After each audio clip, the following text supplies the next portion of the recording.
الحمدللہ رب العالمین، الصلاۃ والسلام علی سید الانبیاء والمرسلین وعلی آلہ طیبین الطاہرین، خصوصاً علی سیدۃ نساء العالمین وعلی اصحابہ اجمعین، اما بعد۔ فاعوذ باللہ من الشیطان الرجیم، بسم اللہ الرحمن الرحیم۔ ان اللہ و ملائکتہ یصلون علی النبی یا ایھا الذین آمنوا صلوا علیہ وسلموا تسلیما۔ آواز بلند پڑھ لیجیے۔ الصلاۃ والسلام علیک یا رسول اللہ وعلی آلک و صحابک یا سیدی یا حبیب اللہ۔ الصلاۃ والسلام علیک یا نبی اللہ وعلی آلک و صحابک یا سیدی یا نور اللہ۔ کرم کا مخزن، سخا کا مرکز، عطا سراپا جناب طاہرہ، نبی کی صورت، نبی کی سیرت، نبی کا نقشہ جناب طاہرہ، رسول اعظم کی پیاری دختر، شہید اعظم کی پاک مادر، جناب شیر خدا کی بانو، جناب کی ملکہ جناب زہرا۔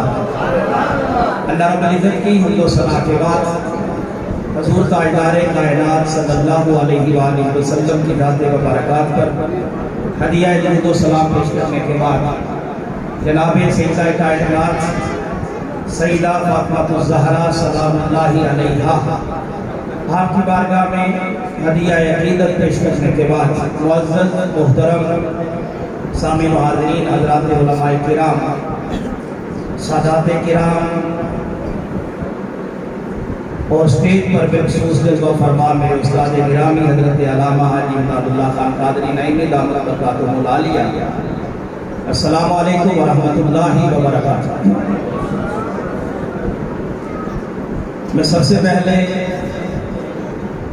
اس پروگرام کے منتظمین ان کو مبارکباد پیش کرتا ہوں کہ ان کے حصے میں اللہ رب العزت نے سیدہ کائنات کی عظمت میں یہ عظیم و شان پروگرام کرانا اللہ نے ان کے نصیب میں لکھ دیا تھا۔ یقیناً یہ دنیا، قبر اور آخرت میں کامیابی اور سعادتوں کا ذریعہ اس وقت بنے گا۔ چونکہ وقت بہت کم ہے، میں روایتی جو انداز ہوتا ہے خطاب کا، اس کا جو ہوتا ہے میں اس سے ذرا ہٹ کر بالکل اسٹیٹ پہ اپنے موضوع پہ آ رہا ہوں۔ میں نے آج سیدہ کائنات سلام اللہ علیہا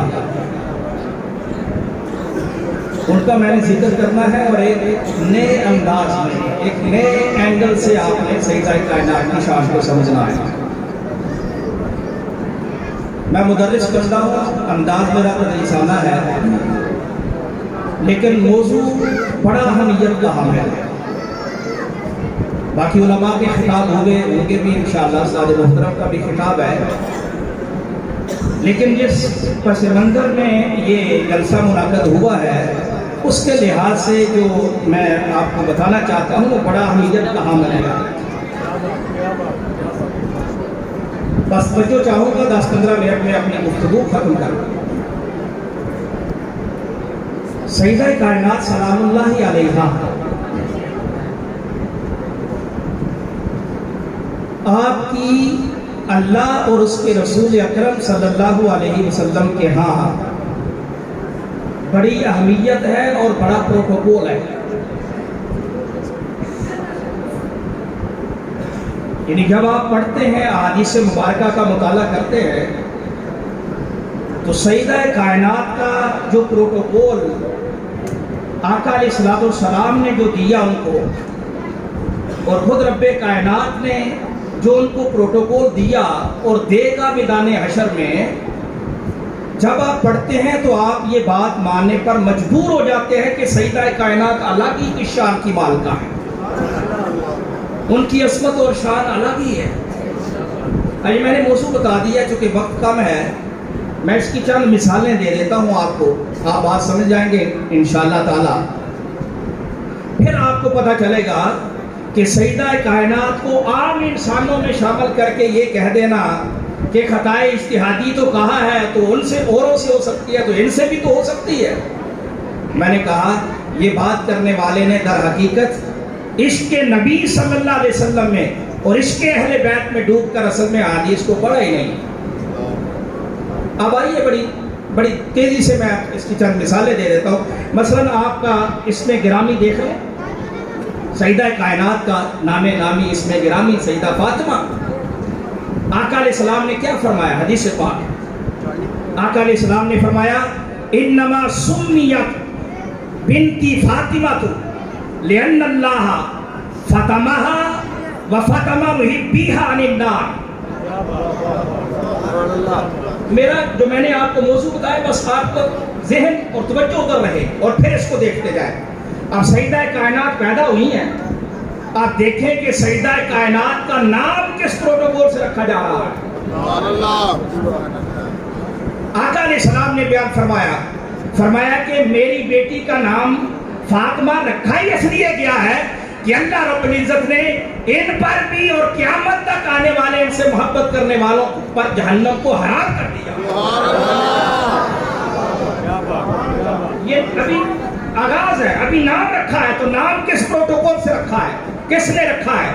رسول اکرم نے رکھا ہے. اور رسول اکرم کس کے حکم سے رکھ رہے ہیں؟ یقیناً اللہ کے حکم سے رکھ رہے ہیں. اب یہ نام کا پروٹوکول ہے. اب آگے چلے. اب آقا علیہ السلام کا طرز عمل کیا ہے؟ آقا سیدہ فاطمہ سے ملنے کا آقا علیہ السلام کا انداز کیا ہے؟ اب دیکھیں حدیث پاک ہے کہ جب بھی سیدہ کائنات, اب یاد رکھیں کہ شادی ہو گئی ہے, سیدہ کائنات کی شادی ہو گئی ہے, لیکن اس کے باوجود پوری زندگی جب بھی سیدہ کائنات آقا علیہ السلام کے پاس حاضر ہوتی, میرے اور آپ کے آقا تاجدار کائنات اپنی بیٹی فاطمہ کو دیکھ کے کھڑے ہو جاتے, استقبال کرتے, آگے بڑھتے, اپنی بیٹی کا ہاتھ پکڑ کے بوسہ دیتے, اپنی بیٹی کے پیشانی مبارک اپنے ہاتھوں میں لے کر ماتھے کو بوسہ دیتے, اور جس جگہ پر تاجدار کائنات بیٹھے ہوتے اپنی بیٹی کو وہاں بٹھاتے. اور سیدہ کائنات کا عمل بھی آقا علیہ السلام کے ساتھ. اب میں آپ سے پوچھتا ہوں, جو بڑے ہمارے بزرگ ہیں, بیٹیوں والے ہیں, جن کی بیٹیوں کی شادی ہو گئی ہے, کبھی کسی نے اپنے والد کو اپنی بیٹی کے ساتھ ایسا طرز عمل کرتے ہوئے دیکھا؟ یہ کیا بتا رہے ہیں تاجدار کائنات؟ اور پھر ہر دن کوئی ایک بار نہیں, دو بار کبھی تاجدار کائنات چلے جاتے, کہیں سیدہ کائنات کو بلا لیتے. اب آگے چلیے. یہ بھی حدیث پاک ہے. آقا علیہ السلام کا یہ طرز عمل رہا پوری زندگی. جب بھی آقا علیہ السلام نے مدینہ پاک سے باہر جانا ہوتا تو سب سے ملاقات کرتے, اپنے گھر والوں سے, اہل بیت سے, سب سے ملتے, سب سے آخر میں سیدہ کائنات سے ملتے, جاتے ہوئے سب سے اینڈ پہ ملتے, اور جب واپس تشریف لاتے راستے میں اگر کوئی اہل بیت میں سے مل بھی جاتا, تاجدار کائنات کسی کو نہ ملتے, سب سے پہلے اپنی بیٹی فاطمہ کے گھر جا کے ان کو ملتے. اب یہ کوئی اتفاقی مسئلہ ہے یا رسول اللہ, اس میں کیا حکمت ہے؟ جاتے ہوئے سب سے آخر میں ملتے, اور جب واپس آتے سب سے پہلے ملتے. پتہ چلتا ہے کہ تاجدار کائنات کا قلب انور ہر وقت حضرت فاطمہ الزہرا کی محبت سے بھرپور ہوتا تھا. میں نے کہا میں تفصیل میں نہیں جا رہا, اب اگلا مرحلہ آ جائے. سیدہ کائنات کی جب شادی کی باری آئی تو سنے حضرات محترم, حضرت انس بیان کرتے ہیں کہ ہم آقا علیہ السلام کے ساتھ بستر پہ بیٹھے تھے, تو آقا علیہ السلام نے حضرت علی سے فرمایا, اب الفاظ سنیے ذرا حدیث, علی سے فرمایا یا علی ھذا جبریل آتانی, فرمایا جبریل بیٹھے ہیں, میرے پاس آئے ہیں, اور انہوں نے آ کے مجھے پتہ پیغام کیا دیا ہے, جبریل نے آ کے مجھے بتایا ہے. آگے حدیث کے لفظ ہیں, فرمایا ان اللہ زوجک فاطمہ, یہ الفاظ فرمایا جبریل آ کے مجھے بتا رہے ہیں کہ یا رسول اللہ صلی اللہ علیہ وسلم, اور اگلی حدیث میں لفظ آتے ہیں کہ زوجتک علی فاطمہ فی الملائل اعلی. حدیث پاک ہے کہ آقا علیہ السلام نے فرمایا یہ جبریل آئے ہیں اور مجھے بتا رہے ہیں کہ جا کر اے جبریل میرے محمد کو بتا دے کہ میں اللہ نے آپ کی بیٹی فاطمہ کی شادی علی سے ملائے اعلیٰ میں کر دی ہے، عرشوں پر کر دی ہے۔ اللہ زبستک ان اللہ جب وجہ کا لے کے لفظ آئے ہیں کہ اللہ نے عرش معلیٰ پر وہاں پر ملائے اعلیٰ میں یا محمد صلی اللہ علیہ وسلم آپ کے علی کی شادی آپ کی بیٹی کے ساتھ کر دی ہے۔ فَزَوِّجْهَا فِي الدُّنْيَا، اب اللہ حکم دیتا ہے کہ محبوب عرشوں پر آپ کی بیٹی کا نکاح خواہ میں بنا ہوں، میں نے نکاح پڑھایا ہے، اب زمین پر اپنی بیٹی کا نکاح علی کے ساتھ تو پڑھا دے۔ اور آپ سنیں،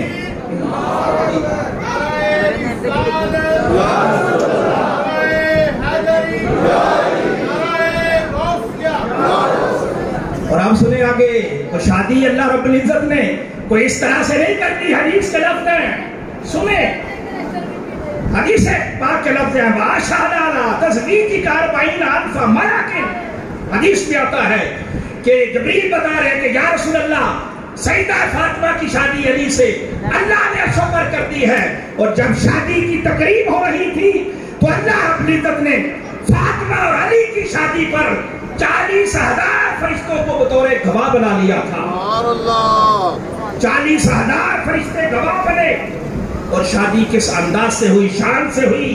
حدیث پاک میں ہے کہ اللہ رب العزت نے شجرہائے طوبہ کو حکم دیا، شجرہائے طوبہ کو حکم دیا اور کہا اے شجرہائے طوبہ، آپ کے پاس جو موتی اور یاقوت ہیں یہ فاطمہ اور علی کی شادی میں آنے والے فرشتوں پر ان کو نچھاور کر۔ ہم بھی بناتے ہیں، ہمارے کسی بیٹے کی عزیز کی شادی ہو، ہم پیسے لوٹاتے ہیں نا، لوٹنے والے بچے لوٹتے ہیں۔ اللہ رب العزت نے جو ملائے اعلیٰ میں حضرت علی اور فاطمہ کی شادی کی تو اللہ رب العزت نے شجرائے طوبہ سے کہا کہ ان فرشتوں پر موتی اور یاقوتوں کی بارش کر دی جائے، برسائے، اور فرشتوں نے سیدہ فاطمہ اور علی کی شادی میں شجر طوبہ سے آنے والے موتیوں اور یاقوتوں کو لے لیا، لوٹا۔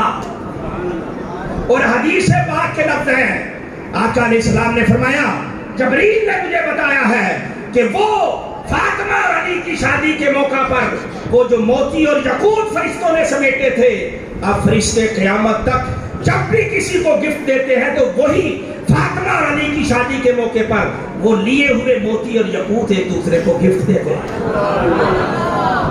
مجھے بتائیں کیا اور کوئی ہستی ہے جس کا نکاح اللہ نے پڑھایا، اللہ نے اپنی طرف نسبت کی ہو؟ یہ میں بتا رہا ہوں، پروٹوکول دیا جا رہا ہے۔ اور چوتھی مثال سنیں، آقا علیہ السلام نے فرمایا، حضور صلی اللہ علیہ وسلم نے فرمایا حضرت علی سے، حضرت علی اس کے راوی ہیں اس حدیث کے بھی، فرمایا کہ یہ جبریل ابھی میرے پاس آئے ہیں، اور فرمایا یہ جبریل کبھی پہلے زمین پر نہیں اترا تھا، پہلی بار اترا ہے، اور اللہ سے اجازت لے کے آیا ہے کہ یا اللہ مجھے اجازت دے، میں تیری محبوب کی بارگاہ میں جانا چاہتا ہوں، اور 2 خوشخبریاں بھی مجھے دے دے، وہ بھی تیرے محبوب کو دے آؤں۔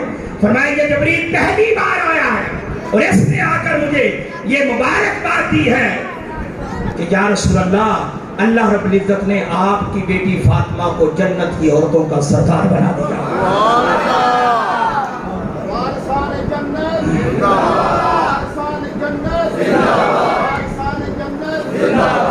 میں کہہ رہا ہوں یہ پروٹوکول دیا جا رہا ہے، یہ کوئی اتفاقی بات نہیں ہے۔ اللہ رب العزت سیدہ کائنات کے جنت کی سردار ہونے کی خوشخبری جبریل کے ہاتھ بھی تو بھیج سکتے تھے، کسی اور فرشتے کے ہاتھ بھی بھیج سکتے تھے، لیکن اللہ رب العزت نے یہ دنیا والوں کو سیدہ کائنات کا مقام اور مرتبہ بتانے کے لیے ایک الگ فرشتہ بھیجا جو پہلے کبھی زمین پر نہ اترا تھا اور اس کے بعد بھی کبھی نہیں اترا، اور اس کو کہا جا کے کہ جا میرے محبوب کو بتا دے کہ تیری بیٹی کو ہم جنت کی عورتوں کا سردار بنا دیں۔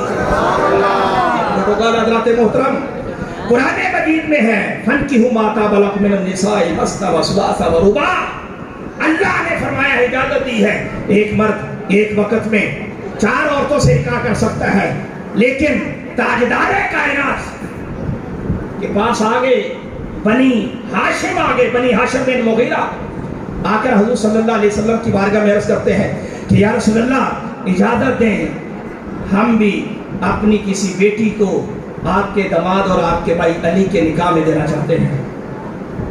نکاح کی اجازت مانگی. سیدہ کائنات ہے صرف ابھی نکاح میں حضرت علی رضی اللہ تعالیٰ عنہ کے آقا علیہ السلام نے فرمایا میں نے ان کو اجازت نہیں دی, میں ان کو اجازت نہیں دیتا. تاجدار کائنات نے حضرت علی کو فرمایا کہ جب تک میری بیٹی تیرے نکاح میں ہے اس وقت تک کسی دوسری عورت سے نکاح نہیں کرنا. اب سمجھے کہ یہ کیوں کہا گیا؟ بتانے کے لیے کہا گیا کہ فاطمہ کو دوسری عورتوں کی طرح نہ سمجھنا. میری بیٹی فاطمہ کسی اور کی طرح نہیں. حضرات محترم, دنیا کے ہر انسان کا نسب اور نسل اس کے بیٹوں کی واسطے سے چلتی ہے. سیدہ کائنات واحد عورت ہے کہ جن کی اولاد سے ان کے باپ کا نسل چلا ہے آقا علیہ السلام. حضرات محترم, مثالیں بہت ہیں. اب یہ تو دنیا میں پروٹوکول تھے سیدہ کائنات کے جو اللہ رب العزت کے محبوب نے دیے, اللہ نے دیے. اب آئیے قیامت میں سیدہ کائنات کو کیا پروٹوکول دیا جائے گا. حدیث پاک ہے, حضرت ابو ایوب انصاری بیان کرتے ہیں, فرمایا جب قیامت کا دن ہوگا حدیث کا لفظ ہے نادى مناد من بطنان العرش. ایک میں یہ لفظ آتے اور ایک حدیث میں لفظ آتے ہیں نادى مناد من وراء الحجاب. ایک حدیث میں یہ لفظ آتا ہے کہ پردے کے پیچھے سے آواز آئے گی اور ایک حدیث میں ہے کہ عرش کی گہرائیوں سے آواز آئے گی. آواز کیا آئے گی؟ آواز یہ آئے گی کہ اے میدان محشر میں جمع ہونے والوں, اپنے سر جھکا لو, اپنی آنکھیں نیچے کر لو. اب اس میں انبیاء بھی شامل ہیں, رسول بھی شامل ہیں, ساری کائنات میدان محشر میں جمع ہے. آواز آئے گی, پردے کے پیچھے سے آواز آئے گی کہ اپنی نگاہیں جھکا لو. کیوں؟ اس لیے کہ یہاں سے فاطمہ بنت محمد صلی اللہ علیہ وسلم کی سواری گزرنے والی ہے. سیدہ کائنات کی سواری گزرنے والی ہے. اب سوال یہ ہے کہ مولا کریم میدان محشر میں تو بڑی بڑی پاک باز عورتیں موجود ہوں گی, انہوں نے بھی جنت میں جانا ہے, صراط سے گزرنا ہے, میدان محشر سے گزرنا ہے. سیدہ کائنات کو اس پروٹوکول کے ساتھ کیوں لے جایا جا رہا ہے؟ اور پھر آقا علیہ السلام نے فرمایا 70,000 حوروں کے جرمٹ میں, 70,000 حوروں کے جرمٹ میں سیدہ کائنات کو جنت کا لباس پہنایا جائے گا. اس کے اوپر ایک جبہ, عبایا کہنے آج کی زبان میں, عبایا پہنایا جائے گا. اس عبایا کی 1000 تہیں ہوں گی اور ہر تہ کے اوپر بڑے موٹے الفاظ سے لکھا ہوگا میرے محمد صلی اللہ علیہ وسلم کی بیٹی کو بڑی عزت اور احترام کے ساتھ جنت میں پہنچا دیا. آقا علیہ السلام نے فرمایا اس طرح میری بیٹی کہ ایک بغیر 70,000 حوریں ہیں جو خوبصورت حوریں ہیں. آقا علیہ السلام نے فرمایا ان کے جرمٹ میں میری بیٹی فاطمہ کو میدان محشر سے گزار دیا جائے گا اور سب محشر والوں سے کہہ دیا جائے گا کہ خودو نکسوا رؤوسکم, اپنے سر جھکا لو, نگاہیں نیچے کر لو, بنت محمد صلی اللہ علیہ وسلم کی سواری گزرنے والی. حضرات محترم, یہ میں نے چند مثالیں دی ہیں, میرا وقت ختم ہو رہا ہے. میں نے چند مثالیں دی ہیں صرف یہ بتانے کے لیے کہ سیدہ کائنات کو پوری زندگی میں بھی الگ پروٹوکول ملا, اللہ رسول کے ہاں قیامت میں بھی الگ پروٹوکول ملے گا. اب یہ کیوں کہا گیا, یہ ایسا کیوں کیا گیا؟ صرف ایک ہی وجہ ہے کہ اللہ رسول بتانا چاہتے ہیں کہ سیدہ کائنات یہ الگ ہی شان کی مالکہ ہے, الگ ہی شان کی مالکہ ہے. ارے جن کو اللہ رسول یہ پروٹوکول دے رہا ہو اور تم کسی عربی مفسر کی تفسیر اٹھا کے, خدا پتہ نہیں کون سا مفسر تھا تو مجھے تو سمجھ نہیں آئی, یہاں تک تم پہنچ گئے اور تم نے کہا کہ فلاں مفسر نے لکھا ہے کہ یہ جو فدق کا مطالبہ کیا تھا یہ مطالبہ حرام تھا. ارے بدبخت, جن کے گھر سے شریعت نکلی ہے, پھوٹی ہے, اور جن کو اللہ رسول یہ پروٹوکول دے, کیا ان کو نہیں تھا پتا کہ یہ فدق کا مطالبہ کرنا حرام ہے یا حلال ہے؟ اور پھر یہ کہا کہ سیدنا صدیق اکبر کا یہ احسان ہے کہ انہوں نے فدق نہ دے کے معاذ اللہ ان کو حرام سے بچا لیا. یعنی عقل ختم ہو گئی نا، مت ماری گئی. یعنی جن کو اللہ رسول بچپن سے اس طرح کا پروٹوکول دے رہا ہو اور لوگوں کو بتا رہا ہو کہ سیدہ کائنات کی یہ شان ہے، الگ شان ہے، کیا ان کو ہی نہیں تھا پتا کہ کیا حلال ہے اور کیا حرام ہے؟ اس لیے حضرات محترم یہ سمجھنے کی بات ہے. اس اینگل سے آپ حدیث کا مطالعہ کریں. میں نے آپ کی توجہ اس طرف دلائی ہے. اب اس اینگل اس کو ذہن میں رکھ کے اب سیدہ کائنات کی شان میں جو بھی حدیث پڑھیں گے، خدا کی عزت کی قسم آپ کو اس میں سب سے الگ ان کو پروٹوکول ملتا ہوا آپ کو نظر آئے گا. دعا ہے اللہ رب العزت ہم سب کو اہل بیت اطہار کی سچی پکی محبت اور غلامی نصیب فرمائے. وما علینا الا البلاغ المبین.